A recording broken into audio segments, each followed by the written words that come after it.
ಯತೀಂದ್ರ ಸಿದ್ದರಾಮಯ್ಯನವರ ವಿಚಾರದಲ್ಲಿ ಇಡೀ ರಾಜ್ಯದಲ್ಲಿ ಭಾಳ ಕೆಟ್ಟದಾಗಿ ಬಿಂಬಿಸುವಂಥ ಕೆಲಸವನ್ನು ಮಾಡಿರೋ ವಿರುದ್ಧ ಆ BJP IT ಸೆಲ್ನವ್ರನ್ನ ಅರೆಸ್ಟ್ ಮಾಡಬೇಕು ಅನ್ನುವಂಥದ್ದು. ಸಿದ್ದರಾಮಯ್ಯನವರು ಎರಡನೇ ಬಾರಿ ಮುಖ್ಯಮಂತ್ರಿ ಆದ ಮೇಲೆ BJPಯವರಿಗೆ ಹೊಟ್ಟೆಲ್ಲ ಕಿವುಚ್ಕೊಳ್ಳೋ ರೀತಿಯಲ್ಲಿ ಕಿವುಚ್ಕೊತಾ ಇದ್ದಾರೆ. ಒಂದೊಂದು ದಿವಸನೂ ಕಳಿಬೇಕಾದ್ರೆ ಒಂದು ಯುಗ ಕಳೆದಂಗೆ ಆಗ್ತಾ ಇದೆ BJPಯವರಿಗೆ. ತಲೆನಲ್ಲಿ ಸಗಣಿ ಇರುವಂಥ ಇಬ್ಬರು ವಿರೋಧ ಪಕ್ಷ ನಾಯಕರುಗಳಿದ್ದಾರೆ. ಒಬ್ಬರು R ಅಶೋಕ್, ಇನ್ನೊಬ್ಬರು ಛಲವಾದಿ ನಾರಾಯಣ ಸ್ವಾಮಿ. ಲೂಟಿ ರವಿ ಅನ್ನುವಂಥದ್ದು ಅವ್ರ ಹೆಸರದು. ಅವ್ನು ಬಾಯಿ ಬಿಟ್ಟರೆ ಸಾಕು, ಸುಳ್ಳು ಬಿಟ್ಟರೆ ಬೇರೆ ಇನ್ನೇನು ಕೇಳಬೇಡಿ. ದಿನ ಬೆಳಗ್ಗೆ ಎದ್ದು ಮುಖ್ಯಮಂತ್ರಿಗಳನ್ನು ಬೈಯೋದು, ಕಾಂಗ್ರೆಸ್ನವ್ರನ್ನ ಬೈಯುವಂಥದ್ದು ಬಿಟ್ಟರೆ ಬೇರೆ ಏನು ಕೇಳಬೇಡಿ. ದಿನ ಬೆಳಗ್ಗೆಯಿಂದ ಬಂದು ನಾವೇನಾದರೂ ಅದು ಕೌಂಟ್ ಕೊಡುವಂಥ ಕೆಲಸವನ್ನು ಮಾಡಿದ್ರೆ ನಮ್ಮ ವಿರುದ್ಧ ಇಡೀ ರಾಜ್ಯಾದ್ಯಂತ ಕಂಪ್ಲೇಂಟ್ ಕೊಡುವಂಥ ಕೆಲಸವನ್ನು ಮಾಡ್ತಾರೆ. ಇವ್ರ ವಿರುದ್ಧ FIR ಆಗಬೇಕು, ತನಿಖೆ ಆಗಬೇಕು, ಒಳಗಡೆ ಹಾಕಬೇಕು ಅನ್ನುವಂಥದ್ದು ನಮ್ಮ ಉದ್ದೇಶ ಆಗಿದೆ. ಲಾ ಆ್ಯಂಡ್ ಆರ್ಡರ್ ನಿಮ್ಮ ಕೈಗೆ ತಗೊಳಕ್ಕೆ ಹೋಗ್ಬೇಡಿ ಅಂತ ಅವ್ರು ಅಕಸ್ಮಾತ್ ನಾಳೆ ನಾಡದು ಅವ್ರು ಹೇಳಿದ್ರು ನಾವು ನಮ್ಮವರು ಕೇಳುವಂಥ ಪರಿಸ್ಥಿತಿಲಿ ಇಲ್ಲ. ಅದನ್ನು ಭಾಳ ಸ್ಪಷ್ಟವಾಗಿ ಪೊಲೀಸ್ ಕಮಿಷನರ್ಗೆ ಹೇಳಿದ್ದಾರೆ. ನನ್ನ ಬಗ್ಗೆ, ನಮ್ಮ ಮನೆಯವರ ಬಗ್ಗೆ, ನನ್ನ ಮಗಳ ಬಗ್ಗೆ, ಮಕ್ಕಳ ಬಗ್ಗೆ ಯಾರೋ ಒಬ್ಬ ಸೋಷಿಯಲ್ ಮೀಡಿಯಾದಲ್ಲಿ ಭಾಳ ಕೆಟ್ಟದಾಗಿ BJP IT ಸೆಲ್ನಿಂದ ಹಾಕಿದ್ದಂಥದ್ದು ಕಂಪ್ಲೇಂಟ್ ಕೊಂಡು 3 ತಿಂಗಳಾಯಿತು. ಅವ್ರನ್ನ ನೀವು ಅರೆಸ್ಟ್ ಮಾಡಿ ಸೆಕ್ಷನ್ಸ್ಗಳಲ್ಲಿ ಒಳಗಡೆ ಕಳಿಸುವಂಥ ಕೆಲಸವನ್ನು ಮಾಡೇ ಇಲ್ಲ ಇಂಥವ್ರಿಗೂ. ಅದು ಆಮೇಲೆ ಅವ್ನು ತೆಗೆದೂ ಇಲ್ಲ ಪೋಸ್ಟರ್ನ, ಆ ಫೇಸ್ಬುಕ್ಕಿಂದ ತೆಗೆಯುವಂಥ ಕೆಲಸವನ್ನು ಮಾಡಿಲ್ಲ ಅಂದಮೇಲೆ ಇನ್ನೇನು ಆ್ಯಕ್ಷನ್ ತಗೊಂಡಿದ್ದೀರಿ? BJPಯವರು IT ಸೆಲ್ನವರು ಯತೀಂದ್ರ ಸಿದ್ದರಾಮಯ್ಯನವರ ವಿಚಾರದಲ್ಲಿ ಬಹಳ ಕೆಟ್ಟದಾಗಿ ಅವರ ಪೋಸ್ಟರ್ನ ಹಾಕಿ ದಂಧೆ ಖಾತೆಯ ಸಚಿವರು ಅಂತ ಬಿಂಬಿಸಿ ಅವರು ಸಚಿವರ ಹಾಲಿನಲ್ಲಿ ಕೂತು ಚಾರ್ಜನ್ನ ತಗೊಳ್ಳುವಂಥ ಒಂದು ಫೋಟೋನ ಹಾಕಿ ಇಡೀ ರಾಜ್ಯದಲ್ಲಿ ಭಾಳ ಕೆಟ್ಟದಾಗಿ ಬಿಂಬಿಸುವಂಥ ಕೆಲಸವನ್ನು ಮಾಡಿರೋ ವಿರುದ್ಧ ಸೈಬರ್ ಡಿಪಾರ್ಟ್ಮೆಂಟಲ್ಲಿ ಆ್ಯಕ್ಷನ್ ತೊಗೊಂಡು FIR ಹಾಕಿ ಆ BJP IT ಸೆಲ್ನವ್ರನ್ನ ಅರೆಸ್ಟ್ ಮಾಡಬೇಕು ಅನ್ನುವಂಥದ್ದು ನಮ್ಮ ಪ್ರಮುಖವಾದಂಥ ಉದ್ದೇಶ. ಎರಡನೇದು, ಈ ಭಾಗದ ಒಬ್ಬ ಮಾಜಿ ಸಂಸದ ಅವನಿಗೇನಾದರೂ ಮಾನ ಮರ್ಯಾದೆ ಏನಾದರೂ ಇದ್ದರೆ ಅವನ ಯೋಗ್ಯತೆಗೆ ಈ ಬಾರಿ ಟಿಕೆಟ್ ಯಾಕೆ ತಪ್ಪಿತು ಅಂತ ಹೇಳುವಂಥ ಕೆಲಸವನ್ನು ಇಲ್ಲಿವರೆಗೂ ಮಾಡಲಿಲ್ಲ. ನಿರಂತರವಾಗಿ ಮಾನ್ಯ ಮುಖ್ಯಮಂತ್ರಿಗಳನ್ನು ಮತ್ತು ಅವರ ಕುಟುಂಬದವ್ರನ್ನ, ನಮ್ಮ ಲೀಡರ್ಸ್ಗಳನ್ನು ಬಾಯಿಗೆ ಬಂದಂಗೆಲ್ಲ ಪ್ರಚಾರಕ್ಕೋಸ್ಕರ ಬೈಯುವಂಥ ಒಂದು ವ್ಯವಸ್ಥೆ ನಿರ್ಮಾಣ ಮಾಡಿಕೊಂಡ್ರು ವಿರುದ್ಧನೂ ಕೂಡ ನಾವು ಒಂದು ಕಂಪ್ಲೇಂಟನ್ನು ಕೊಟ್ಟಿದ್ದೀವಿ. ಇಡೀ ರಾಜ್ಯದಲ್ಲಿ ಸಿದ್ದರಾಮಯ್ಯನವರು ಎರಡನೇ ಬಾರಿ ಮುಖ್ಯಮಂತ್ರಿ ಆದ ಮೇಲೆ BJPಯವರಿಗೆ ಹೊಟ್ಟೆಲ್ಲ ಕಿವುಚ್ಕೊಳ್ಳೋ ರೀತಿಯಲ್ಲಿ ಕಿವುಚ್ಕೊತಾ ಇದ್ದಾರೆ. ಸಹಿಸ್ಕೊಳ್ಳೋಕ್ಕಾಗ್ತಾ ಇಲ್ಲ. ಒಂದೊಂದು ದಿವಸನೂ ಕಳಿಬೇಕಾದ್ರೆ ಒಂದು ಯುಗ ಕಳೆದಂಗೆ ಆಗ್ತಾ ಇದೆ BJPಯವರಿಗೆ.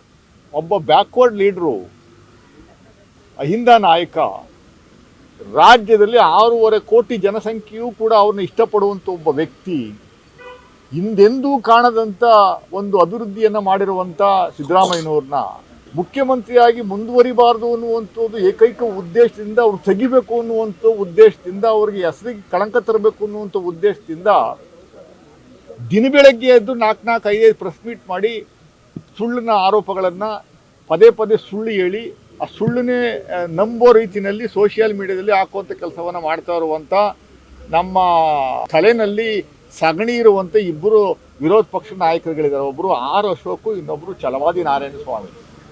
ಅವ್ರ ಜೊತೆ ಇನ್ನೊಬ್ಬ ಹಿಂದೆ ಜನಗಳು ಕರಿತಾ ಇದ್ರು, ಈಗಲೂ ಕರೀತಾವ್ರೆ, CT ರವಿ, ಲೂಟಿ ರವಿ ಅನ್ನುವಂಥದ್ದು ಅವ್ರ ಹೆಸರದು. ಅವ್ನು ಬಾಯಿ ಬಿಟ್ಟರೆ ಸಾಕು, ಸುಳ್ಳು ಬಿಟ್ಟರೆ ಬೇರೆ ಇನ್ನೇನು ಕೇಳಬೇಡಿ. ದಿನ ಬೆಳಗ್ಗೆ ಎದ್ದು ಮುಖ್ಯಮಂತ್ರಿಗಳನ್ನು ಬೈಯೋದು, ಕಾಂಗ್ರೆಸ್ನವ್ರನ್ನ ಬೈಯುವಂಥದ್ದು ಬಿಟ್ಟರೆ ಬೇರೆ ಏನು ಕೇಳಬೇಡಿ.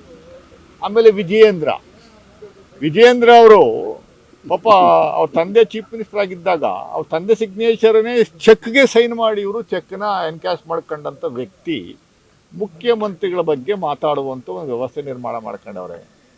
ಏನಾದರೂ ನಾವು ರಿಯಾಕ್ಟ್ ಮಾಡಿದ್ರೆ ನಮ್ಮ ವಿರುದ್ಧ ಕಂಪ್ಲೇಂಟ್ ಕೊಡುವಂಥ ಕೆಲಸಗಳಾಗ್ತಾ ಇದ್ದಾವೆ. ನಮ್ಮ ಅಧ್ಯಕ್ಷರು ವಿಜಯ್ ಕುಮಾರ್ ಕೂಡ ಮಾತಾಡ್ತಾರೆ. ಈಗ ಅವರು ಭಾಳ ಸೀರಿಯಸ್ ಆಗಿ ನಮ್ಮ ಪೊಲೀಸ್ ಕಮಿಷನರ್ಗೆ ಒಂದು ನಿರ್ದೇಶನವನ್ನು ಕೊಟ್ಟಿದ್ದಾರೆ. ದಯಮಾಡಿ ನಾವು ಇಂಥವರೆಗೂ ನಮ್ಮ ಕಾರ್ಯಕರ್ತರು, ನಮ್ಮ ಲೀಡರ್ಸ್ಗಳು ಮೈಸೂರು ಭಾಗದಲ್ಲಿ ಪ್ರಮುಖವಾಗಿ ಸಿದ್ದರಾಮಯ್ಯನವರ ಕ್ಷೇತ್ರ ಅನ್ನುವಂಥದ್ದು ಏಕೈಕ ಉದ್ದೇಶದಿಂದ ನಾವು ಲಾ ಆ್ಯಂಡ್ ಆರ್ಡರ್ನ, ಕಾನೂನನ್ನು ಕೈಗೆತ್ತಿಕೊಳ್ಳುವಂಥ ಕೆಲಸವನ್ನು ಅಂಥವರೆಗೂ ನಮ್ಮ ಕಾರ್ಯಕರ್ತರು ಯಾರೂ ಮಾಡಿದ್ದಾರೆ. ಯಾರೋ ಸ್ನೇಹಮೈ ಕೃಷ್ಣ ಅಂತ ಒಬ್ಬ ಜೋಕರ್ನ ಕರ್ಕೊಂಬಂದು ಇಡೀ ಜಿಲ್ಲೆನಲ್ಲಿ, ರಾಜ್ಯದಲ್ಲಿ, ದೇಶಾದ್ಯಂತ ದೊಡ್ಡ ಮಟ್ಟದ ಆಂದೋಲನ ಸಿದ್ದರಾಮಯ್ಯ ವಿರುದ್ಧ ಪಿತೂರಿ ಮಾಡಿದ್ದಂಥ ಸಂದರ್ಭದಲ್ಲೂ ಕೂಡ ಬಹಳ ತಾಳ್ಮೆಯನ್ನು ವಹಿಸಿ ಕಾರ್ಯಕರ್ತರು, ಮುಖಂಡರುಗಳು, ಒಂದು ಸಿಂಪತಿ ಇಟ್ಕೊಂಡಿರುವಂಥ ಮತದಾರರು ಭಾಳ ತಾಳ್ಮೆಯಿಂದ ಇದ್ದಾರೆ. ಇನ್ಮೇಲೆ ಆ ತಾಳ್ಮೆನ ನಾವು ಹಿಡಿದಿಟ್ಕೊಳ್ಳೋಕ್ಕಾಗಲ್ಲ, ಆ ಕಟ್ಟೆ ಒಡೆದೋಗಿದೆ. ಸೊ ದಯಮಾಡಿ ಪೊಲೀಸ್ನವರು ಇವ್ರ ವಿರುದ್ಧ ಕೇಸ್ಗಳನ್ನು ಹಾಕಬೇಕು, ಒಳಗಡೆ ಹಾಕುವಂಥ ಕೆಲಸವನ್ನು ಮಾಡಬೇಕು. ಇತ್ತೀಚಿನ ದಿನಗಳಲ್ಲಿ ಆ ಕೇರ್ ಕಾನ್ಸ್ಟಿಟ್ಯೂನ್ಸಿ ಅಪರೂಪಕ್ಕೆ ಎಲ್ಲೋ ಪಾಪ ಅವ್ರಿಗೆ ಏನೋ ಅವ್ರು ಯಾರೋ ಸಂತೋಷ್ ಅನ್ನೋರು ಕೊಟ್ಟು ಲಾಟ್ರಿ ಮೂಲಕ MLA ಆಗಿದ್ದ ವ್ಯಕ್ತಿ ಬಾಯಿಗೆ ಬಂದಂಗೆ ಎಲ್ಲ ಮಾತಾಡ್ತಾರೆ ವ್ಯಕ್ತಿ. ಅವರು ದಿನ ಬೆಳಗ್ಗೆಯಿಂದ ಬಂದು ನಾವೇನಾದರೂ ಅದು ಕೌಂಟ್ ಕೊಡುವಂಥ ಕೆಲಸವನ್ನು ಮಾಡಿದ್ರೆ ನಮ್ಮ ವಿರುದ್ಧ ಇಡೀ ರಾಜ್ಯಾದ್ಯಂತ ಕಂಪ್ಲೇಂಟ್ ಕೊಡುವಂಥ ಕೆಲಸವನ್ನು ಮಾಡ್ತಾರೆ. ಆ ಶ್ರೀವತ್ಸವ ಅಂತ ಅವ್ರ ಯೋಗ್ಯತೆಗೆ ಇಂಥವ್ರಿಗೂ 2.5 ವರ್ಷದಲ್ಲಿ ಒಂದೇ ಒಂದು ರೂಪಾಯಿ ಎಲ್ಲಾದರೂ ಅನುದಾನ ತಗೊಂಬಂದು ಆ ಕ್ಷೇತ್ರದಲ್ಲಿ ಒಂದು ಬಸ್ ಶೆಲ್ಟರ್ ಕಟ್ಟುವಂಥ ಕೆಲಸವನ್ನು ಮಾಡಿಲ್ಲ. ದಿನ ಬೆಳಗ್ಗೆ ಇದ್ದರೆ ಮೂಡ ಅನ್ನೋದು, ಅದೇನೊಂದು ಇದನ್ನೋದು ಎಲ್ಲ ಬ್ಲಾಕ್ ಮೇಲಿಂಗ್ ಟ್ಯಾಕ್ಟಿಕ್ಸು. ನನ್ನ ಮೇಲೆ ಸುಮಾರು ಕೇಸ್ಗಳು ಹಾಕವ್ರೆ, ಡಿಫಮೇಷನ್ ಕೇಸ್ ಹಾಕ್ಯವ್ರೆ, ಇನ್ನೇನೋ ಕಂಪ್ಲೇಂಟ್ಗಳು ಕೊಟ್ಟವ್ರೆ. ಸೆಂಟ್ರಲ್ ಗೌರ್ಮೆಂಟ್ಗೆ ಹೋಗಿ ಮಿಲಿಟ್ರಿಗೂ ಕಂಪ್ಲೇಂಟ್ ಕೊಡಪ್ಪ ಅಂತ ಹೇಳಿದ್ವಿ ನಾವು.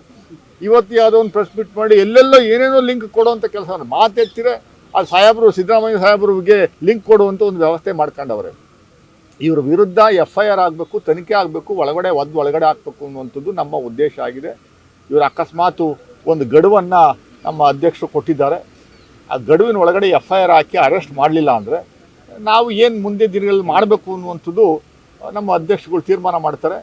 ನಾವು ಭಾಳ ಸ್ಪಷ್ಟವಾಗಿ ನಮ್ಮ ಅಧ್ಯಕ್ಷರು ಹೇಳಿದ್ದಾರೆ, ಯಾವ ಕಾರಣಕ್ಕೂ ನಾವು KPCCಯಿಂದನೇ ಆಗಲಿ ಮುಖ್ಯಮಂತ್ರಿಗಳು ಹೇಳಿದ್ರು ಕೇಳುವಂಥ ಪರಿಸ್ಥಿತಿಯಲ್ಲಿ ನಮ್ಮ ಕಾರ್ಯಕರ್ತರಿಲ್ಲ.